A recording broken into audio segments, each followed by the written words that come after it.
Hello, Charlie Cushane here to talk about my brand new F550 that I'm putting my Chalet double slide truck camper on. You're right, I did have a 2001 F350 that I did lots of mods to get it to carry the weight of the 6,000 pound weight of my camper. But my wife and I decided we're going to travel for another 10 years with the camper. And that truck had 200,000 miles on it, so I wanted to sort of upgrade, and I went to this F550. So stick around and I'll tell you what's better about it.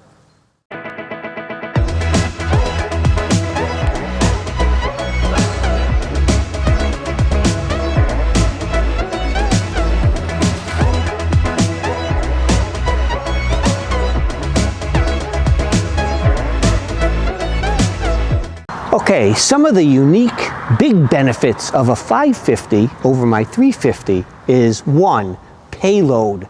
This can haul 10,300 pounds of payload. Now my camper is only 6,000, so I'm way under payload, which makes it safer. Secondly, we bought this truck from Elevation Off-Grid in Denver, Colorado, and they buy a F550 chassis cab and then add a traditional bed on the back.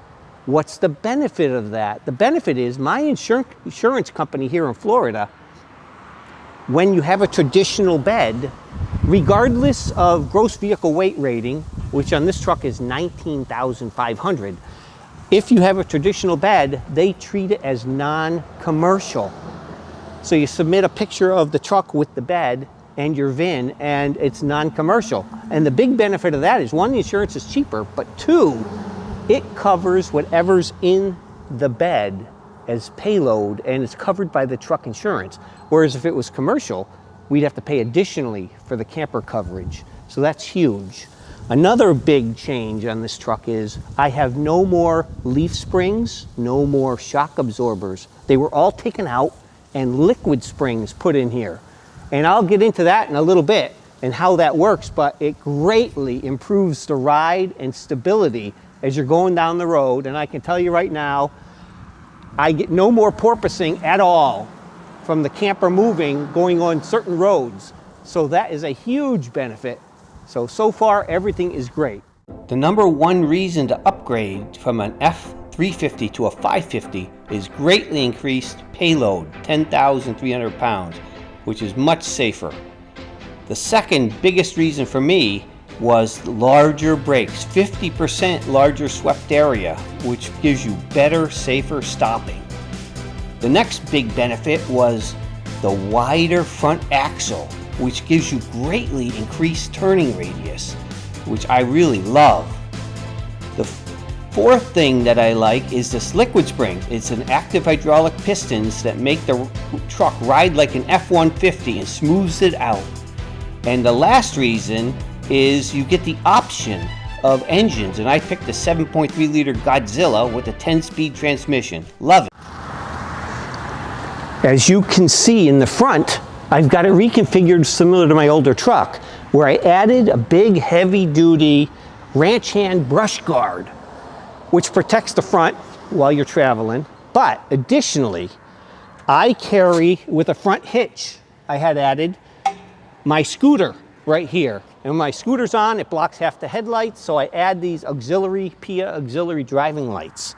So this is now set up similar to my older truck, where I can carry my scooter safely, and it also adds great protection.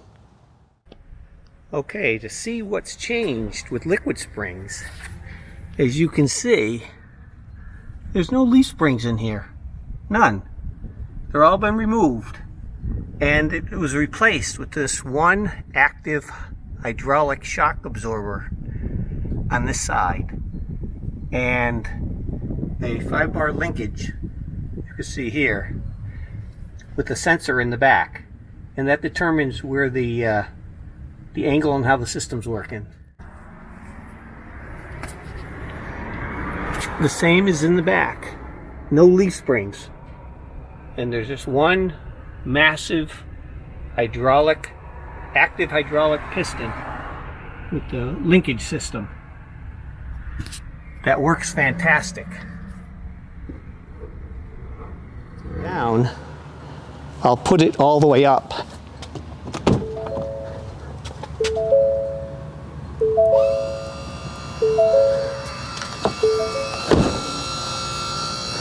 As you can see, the front is going up. And once the front is up, then the back will go up. See the back going up?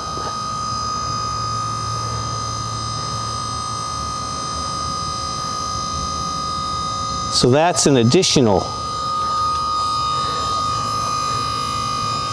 8-inch total stroke.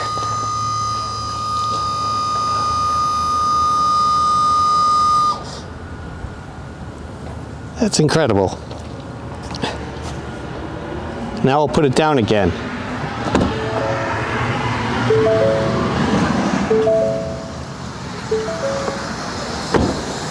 See, the back is going down first, and then the front.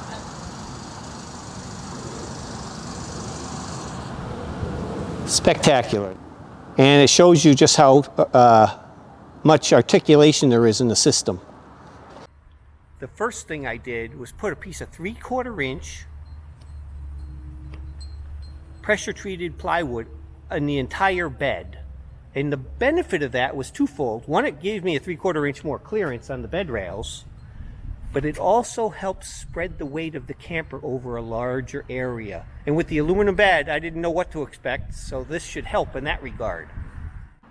Here are some of the things I moved from my 350 to my 550 that make loading the camper and keeping it in this place perfect. The first mod I moved over from my old truck is the bump stops. So when the camper touches the front of my truck, it doesn't do any damage. That works great. The next thing I moved over was the roller centering devices. These things not only center the camper, but they keep it centered while you're driving. And the last thing I moved over that I like the best is my laser centering device for loading the camper perfectly every time on the first try.